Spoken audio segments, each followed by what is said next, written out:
My highest paying client at the time was killing my business, and I fired them. Revenue double in 30 days. And here's why. All right. So, month three of my business, a client was paying me about 1,200 a month. And that was more than all my other client combined. Like I said, everyone said, oh, never lose them and they're your biggest account. This is when I just barely started, so I didn't have much client. I think I have three at a time. And one of them was paying a lot. I was like, damn, they are making me so much money. But the problem is, they took 80% of my time. They called me at 11 p.m. They changed requirement weeklies. They demand free work constantly. And sure, I was making, I don't know, 1,200, sometimes 2,000 a month. But I was working 60 hours a week for one client. And then I did the math, all right, and realized that the best client was actually the worst thing for my business. So here's what the client actually cost me. So opportunity cost, 60 hours per week on them. That means I have no time for new client. If I can't acquire a new client, I can't grow. I'm just working at high paying job. Not even high, I wouldn't call it high paying job. Mental cost, constant stress, and I just keep working for this client and I wasn't generating the result for other. So every other client got essentially my exhausted leftover. Sure, it was high pay, though high paying was getting a lot. That was enough for him. Reputation cost.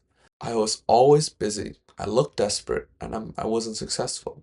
That's just like me saying, "Oh, I'm always available." That just means I have no other client. So here's the real math, all right? The revenue that I make from it is about 1,200 to 2,000 every month, depending on my performance. Spending about 40 to 60 hours a week. That is roughly about 240 hour a month. And if you look at it, the hourly rate are like, well, maybe eight, $10 an hour. So I was making less than minimum wage if I was just going to work. And if I were to go to work on a minimum wage, I could just have the time to just rest at home. If I go 9 to 5, I have a bunch of hours to do random shit. But when I was working with this client, I was essentially waking up early in the morning, finishing up late at night. So what if I were to spend those 60 hours getting new client at roughly about 2,500 each? 60 hours, 20 hour prospecting, and about 40 hours making the product and delivering to them. I could have gotten three new clients. That is 7,500 a month. Working the same hour but making two times more. So this made me came to realize that my best client was making me broke. Alright? So this is when month four came around. I did something terrifying. So I essentially just fired him. I was like, look, it was good working with you, and I've just decided to end this. So this is what I put in the email. We're going in a different direction, and I'm transitioning your account over in the next 30 days. And guess that essentially is okay, understandable. They said, oh, understandable. It was good working with you, like I said. And I said, thank you for working with me, and I completely just ended the relationship. So here's what happened next, and this is what I thought. I thought essentially my business was over. I panicked. I just think, oh, did I destroy my business? Week two, I actually found the time to work on the things I want for my business. Week three, after I decided what I wanted to work on, I spent 20 hours prospecting more. And then week four, I closed two or three new clients at about $2,000, $2,500 each. So after month two, after firing them, I have four new clients, and I made $10,000 that month in revenue. Pretty nice. And this was going to compare to the before. I was having one client and only paid me about $4,000 a month-ish, 3,500 or 2,000 if I wasn't working for any other client. But yeah, I was working way more. Anyways, so firing my biggest client tripled my revenues and cutting my hours in half. And sometimes you gotta learn that the best client is often your biggest problem. So here's how to know if your client is killing your business. First, the time disproportionate to your payment. They pay 40% of revenue, but they take 80. The math doesn't work. Red flag number 2, content scope. It just asks you for just one more thing. Can you quickly, while you're at it, oh, you should try this, you should do this. Free work that they put in disguised as a small request. Red flag 3, emergency everything. So every request they put in is urgent, alright? So every deadline is tomorrow, every issue is really important. They put you at a great stress for what they're paying. That just means that they essentially don't respect your time. Oftentimes now, I have my client, if they want to put in a request, email me and I'll find the time to put in. Even if you want to make a mini meeting with me, unless I'm getting paid for it, I'm not doing a free meeting instantly because I have other clients I can take care of. And if your system was working and it's just a little tweaking it, you can do it through email. Red flag number 4, you dread their message. This is one of my biggest sign. So if you see their name on your phone or they see their name when they call you, you dread it. You hate it. If a client notification give you anxiety, you just cut them off. Red flag number 5, this is the biggest one. They prevent you from growing.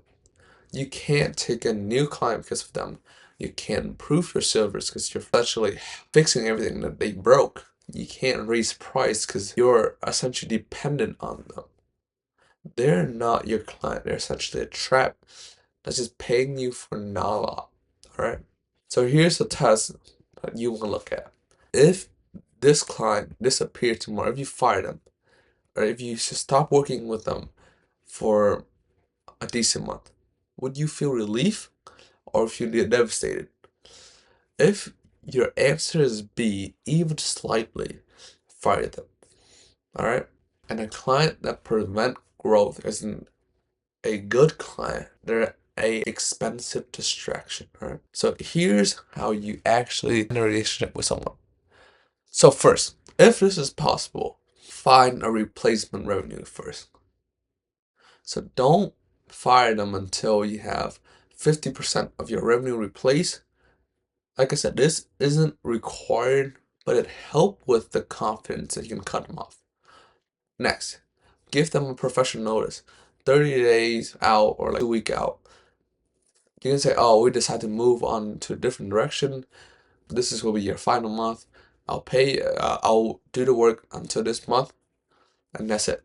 Step 3, don't negotiate.